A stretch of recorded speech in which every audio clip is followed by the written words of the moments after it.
সকাল সকাল ঘুম থেকে উঠে মনটা এত ভালো হয়ে গেছে বলে বোঝানো যাবে না। আজকে সকালে আপনাদের ভাইয়া অনেক জোরে জোরে ডাকছিল যে তাড়াতাড়ি চলে আসো। আমি দৌড় দিয়ে যেই দেখি যে অনেকগুলো মাছ।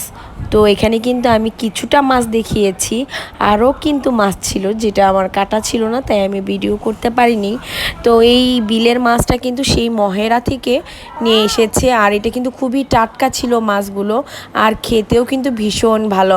আর এরকম মাছ কিন্তু যে কোনো কিছুর সাথে বেশি ভালো লাগে।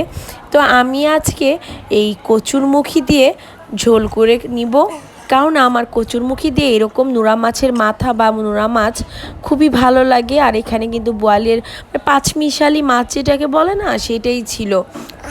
তো আমি কিন্তু খুব ভালোভাবে মাছগুলো হালকা ভেজে, পেঁয়াজ কাঁচামরিচ হালকা ভেজে, আদা রসুন বাটা দিয়ে, একটু হলুদ মরিচ দিয়ে খুব ভালোভাবে মশলাটা কষিয়ে নিয়ে এইভাবে কচুরমুখীটা কিন্তু আমি ভাপে সিদ্ধ করে নিয়েছিলাম, সেটা দিয়ে কিন্তু অনেকক্ষণ কষিয়ে নিয়েছি। দেখতেই পাচ্ছেন ঝোলটা কিন্তু অনেকটাই শুকিয়ে আসছে। এরপরে দিয়ে দিলাম ঝোল, আর উপরে দিয়ে দিলাম হালকা ভেজে রাখা মাছগুলো।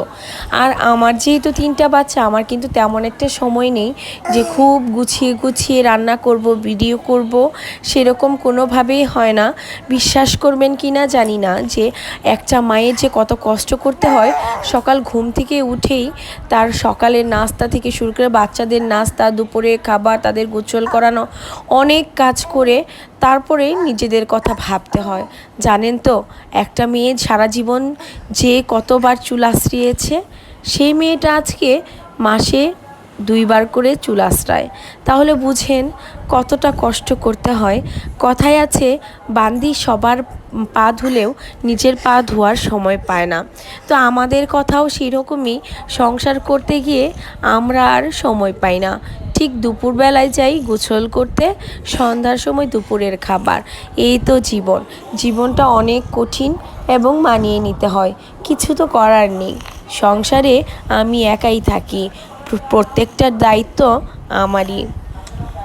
যদি 2-1টা যা থাকতো হয়তো একটু রিল্যাক্সে থাকতে পারতাম, কিন্তু তা তো আর নেই।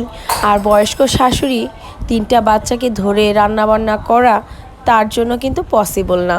সন্তানের মতোই হয়ে গেছে আমার শাশুড়ি, তাই তো আর তাকে দোষও দিতে পারি না, কিছু বলতেও পারি না। তো দেখতেই পাচ্ছেন আমার কিন্তু তরকারির ঝোলটা অনেকটাই শুকিয়ে আসছে। এখন কিন্তু আমি জালটা নিভিয়ে 2-1টা কাঁচামরিচ উপরে দিয়ে দিচ্ছি, এতে করে কাঁচামরিচের একটা ঘ্রাণ আসবে আর খেতেও ভাল লাগবে। আমি কিন্তু অনেক ঝাল পছন্দ করি, কয়েকদিন যাবৎ একটু ঝাল কম দিচ্ছি।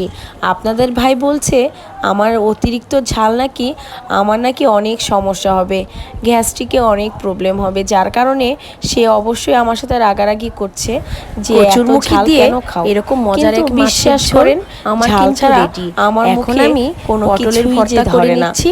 তো পটলের ভর্তাটা কিন্তু আমার ভীষণ ভালো লাগে। অনেকেই কিন্তু এই খোসাটা ছাড়িয়ে তারপরে ভর্তা করে, আমার কিন্তু ভাই এত সময় নেই।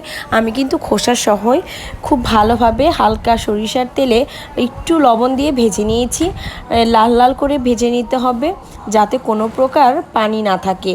তারপরে আমি কাঁচামরিচ আর শুকনো মরিচ ডলে নিচ্ছি, আর একটু লবণ দিয়ে, যেহেতু আমি পটলে যথেষ্ট পরিমাণে লবণ দিয়েছিলাম, তাই কিন্তু এখন তেমন একটা লবণ ইউজ করব না।